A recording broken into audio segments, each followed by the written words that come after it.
So I would be deprived of sleep, held under duress, and still have to go through the same. I haven't eaten since Wednesday. You haven't eaten since Wednesday? All right, everyone, get comfortable because Judge Fur is back, and today's case is absolutely insane. This one has everything: missed court dates, weed charges, and a defendant who apparently thinks showing up to court is optional. Let's meet today's star. Mr. Can't make it to court. This guy didn't just skip one court date. He skipped two. Two. Like, bro, this isn't a dentist appointment. You can't just reschedule because you didn't feel like showing up. What was he even doing? Watching reruns of Cops to prepare for his big moment? But wait, it gets better. This dude isn't just dodging the courtroom. He's collecting weed charges like he's playing some kind of illegal version of Monopoly. 4 states. People. 4.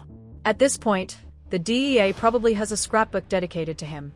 How do you even manage to get caught that many times in different places?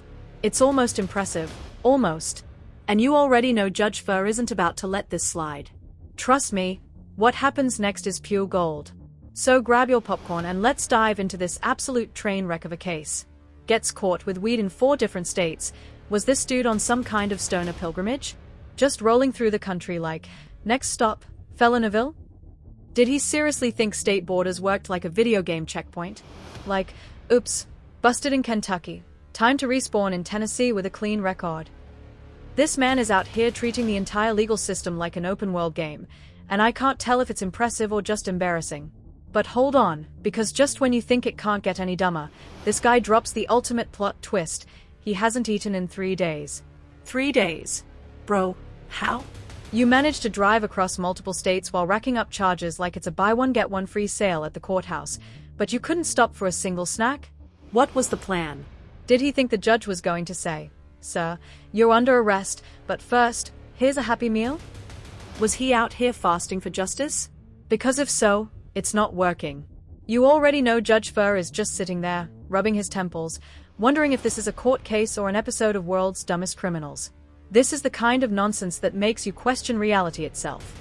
Like, are we sure we're not living in some bizarre simulation? Because this cannot be real. So now the big question: what's going to happen? Is Judge Fur about to throw the book at him so hard it knocks some common sense into him? Is he going to order the dude a pizza just to make sure he doesn't faint mid-sentencing? Or is he about to just give up entirely and declare this whole thing an elaborate social experiment?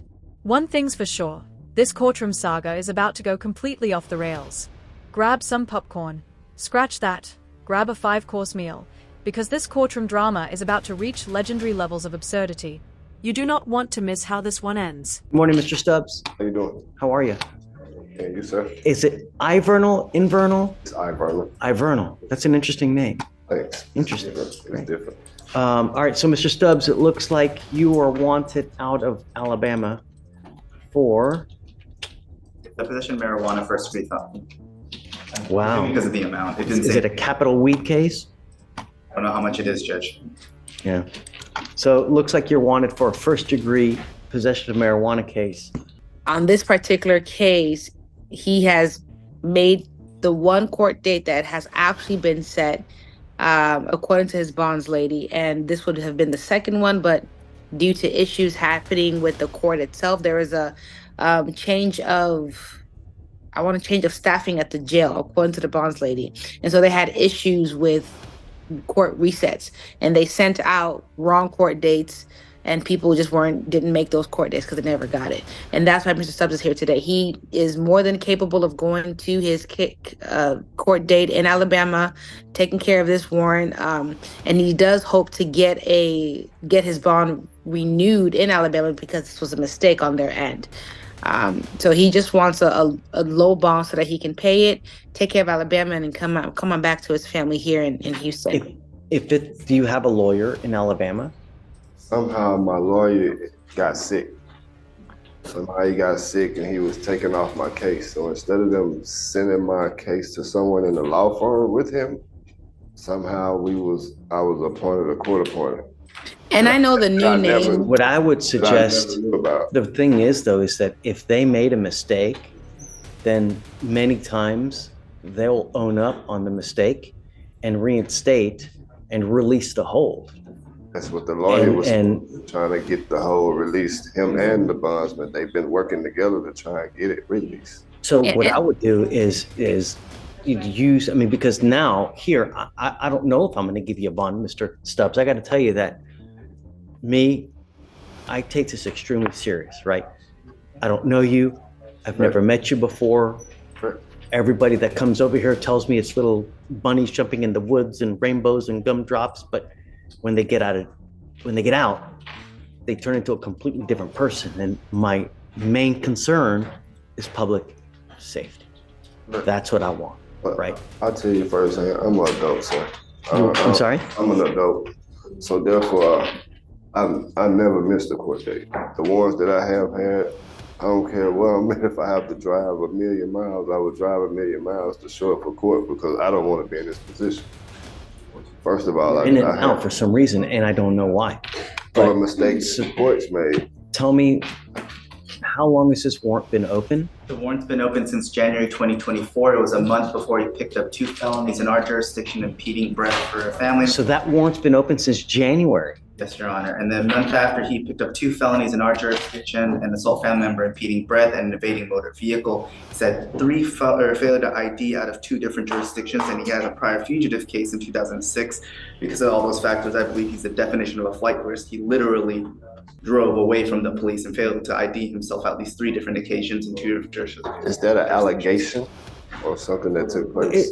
Look, the only way that I really get to know you is paper, because that really tells me who you are. What you tell me now goes in here, goes in there, because I never met you before, right?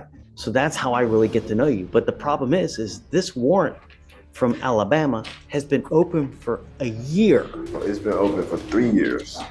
No, the warrant that was been issued in this case. You've had an entire year to take care of this. I never knew about the warrant because my bondsman wasn't contacted, nor was I contacted because the lawyer fell off the face of the earth. It's your responsibility.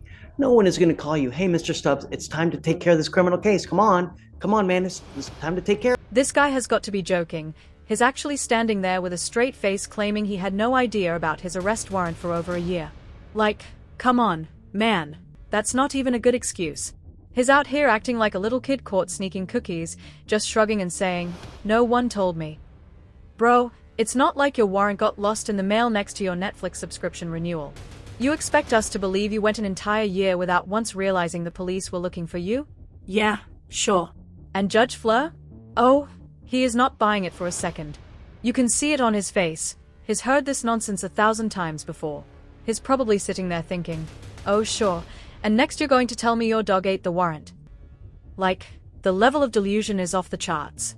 So what do you guys think? Is this dude actually this clueless? Or is he just digging himself into a deeper hole with every word?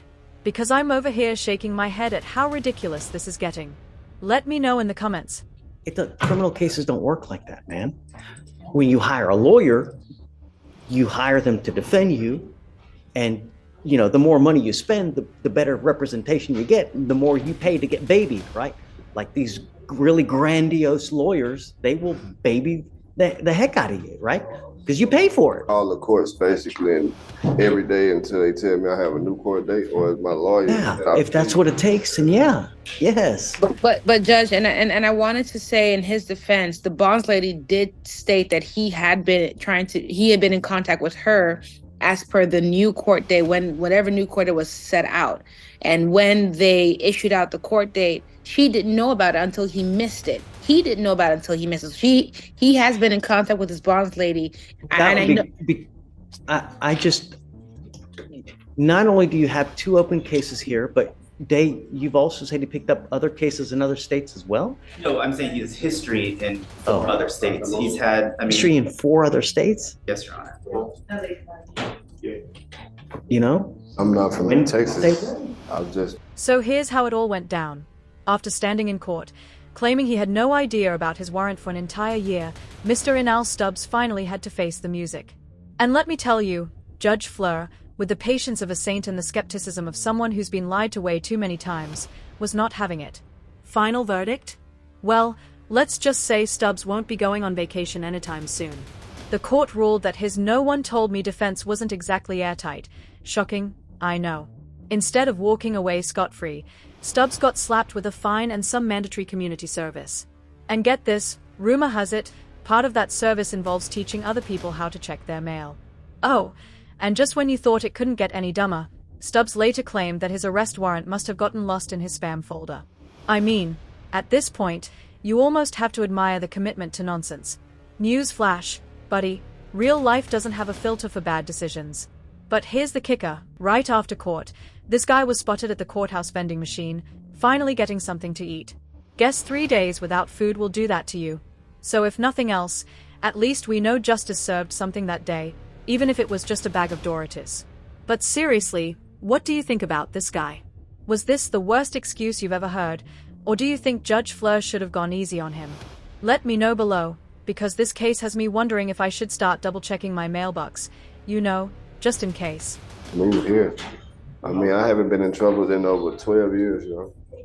You've got 2 open felony cases. It's been open since February. Take them to trial right now today because when those allegations, I was in jail. So don't listen. Let's not talk about.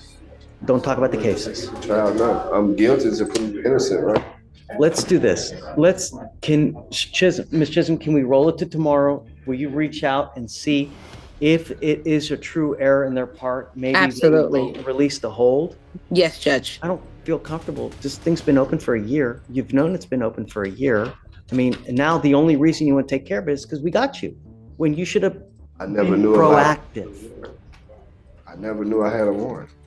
It's okay. And Judge, I'll get some written correspondence. Hold on, Mr. Stubbs. Mr. Stubbs, hold on. I'm going to get some written correspondence to that effect. That way we can have something on paper.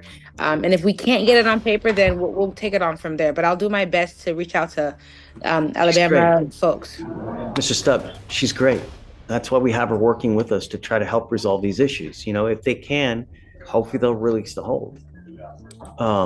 Yes, Judge. I'll start working on it now, but we'll roll it till tomorrow. Yeah, okay. So I will have to come back to court tomorrow. Yeah. So I will be deprived of sleep, held under duress, and still have to go through the same. I haven't eaten since Wednesday. You haven't eaten since Wednesday? Don't eat meat. They only bring you bologna sandwiches. I'm tired of going through it, Judge. I don't do anything I don't know wrong. if they have vegetarian. I haven't been in any trouble. They have vegan stuff in jail. When you peanut butter and jelly, they don't. They only give you that on the dorm. And if I'm here at court, how am I going to eat? I mean, I work at jail. They have vegan meals.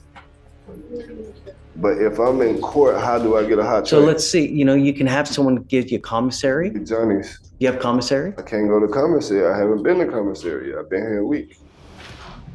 Oh, you just got arrested.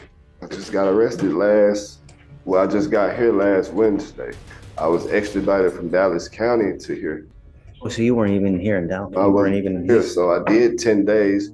They actually had dropped the warrant. Somehow I have a fugitive charge with a new case number that's not even the case number in Alabama. That actually makes sense because we wouldn't have filed ours unless he made bond and we had no other interstate. So that makes sense. And I'll tell you, it's going to continue to happen eternally until you get back over there.